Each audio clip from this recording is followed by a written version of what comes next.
Musim MotoGP 2026 baru memasuki paruh pertama, tetapi rasanya kita sudah menyaksikan drama yang cukup untuk satu musim penuh. Persaingan begitu ketat, kemenangan berganti-ganti pembalap, insiden mengejutkan terus terjadi, dan perebutan gelar juara dunia masih sangat terbuka. Mari kita kilas balik perjalanan luar biasa dari Buriram hingga Sachsenring.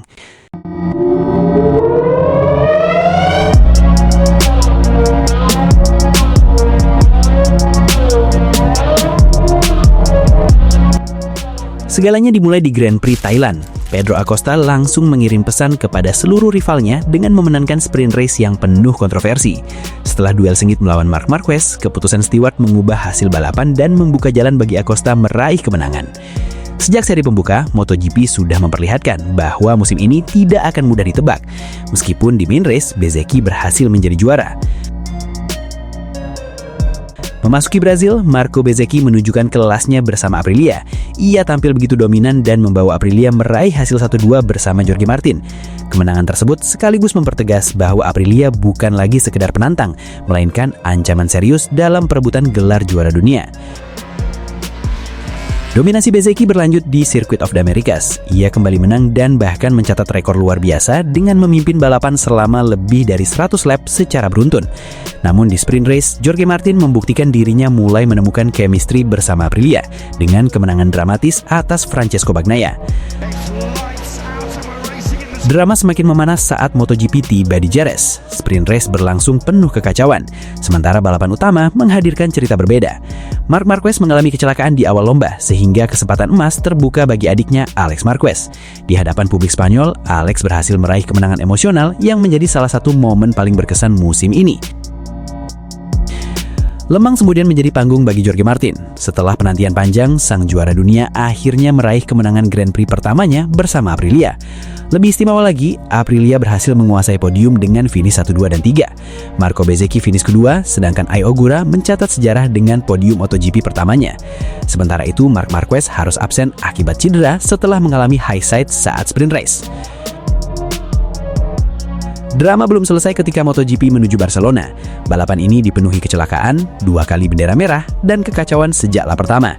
Di tengah situasi tersebut, Fabio Di Giannantonio tampil tenang dan berhasil meraih kemenangan yang sangat berharga bagi tim VR46. Setelah itu, Mugello menjadi milik Marco Bezzecchi. Di depan ribuan pendukung Italia, ia tampil nyaris sempurna dan mengukuhkan dirinya sebagai salah satu kandidat terkuat perebutan gelar dunia. Namun cerita berubah saat MotoGP tiba di Balaton Park, Hungaria. Marc Marquez akhirnya kembali ke jalur kemenangan setelah mengalahkan Pedro Acosta dalam pertarungan sengit. Kemenangan itu terasa sangat spesial karena menjadi kemenangan ke-100 sepanjang karirnya di semua kelas, sekaligus kemenangan ke-100 Ducati Lenovo Team. Sayangnya balapan juga diwarnai kecelakaan besar di tikungan pertama yang melibatkan Jorge Martin, Marco Bezzecchi, Fabio Di Giannantonio, Fermin Aldeguer, dan Raul Fernandez. Memasuki Brno, perhatian tertuju pada hukuman yang diterima Marco Bezzecchi akibat pelanggaran terhadap Marshall. Meski absen, persaingan gelar tetap berjalan ketat. Marc Marquez memanfaatkan situasi dengan finish di depan Ai Ogura dan memangkas jarak poin di klasemen. Lalu tibalah salah satu kisah paling indah musim ini di Assen. Ai Ogura akhirnya mencatat sejarah sebagai pemenang Grand Prix MotoGP. Kemenangan tersebut mengakhiri penantian panjang Jepang selama lebih dari 2 dekade untuk kembali berdiri di podium tertinggi kelas utama. Sementara itu, Jorge Martin berhasil mengambil alih puncak klasemen setelah Bezzecchi gagal mencetak poin. Paruh pertama musim ditutup di Sachsenring, sirkuit yang selama ini identik dengan Marc Marquez.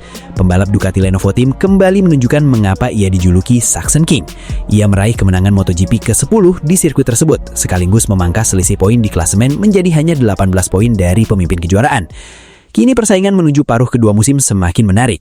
5 pembalap hanya dipisahkan selisih 24 poin, dan para rival lainnya masih memiliki peluang yang sama untuk menjadi juara dunia MotoGP 2026. Jika paruh pertama musim sudah menghadirkan begitu banyak drama, kecelakaan, comeback, kemenangan perdana hingga rekor baru, maka paruh kedua musim dipastikan akan jauh lebih panas.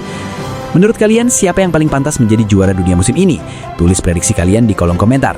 Jangan lupa tekan tombol like, subscribe, dan aktifkan lonceng notifikasi agar tidak ketinggalan update MotoGP terbaru. Terima kasih sudah menonton, sampai jumpa di video berikutnya.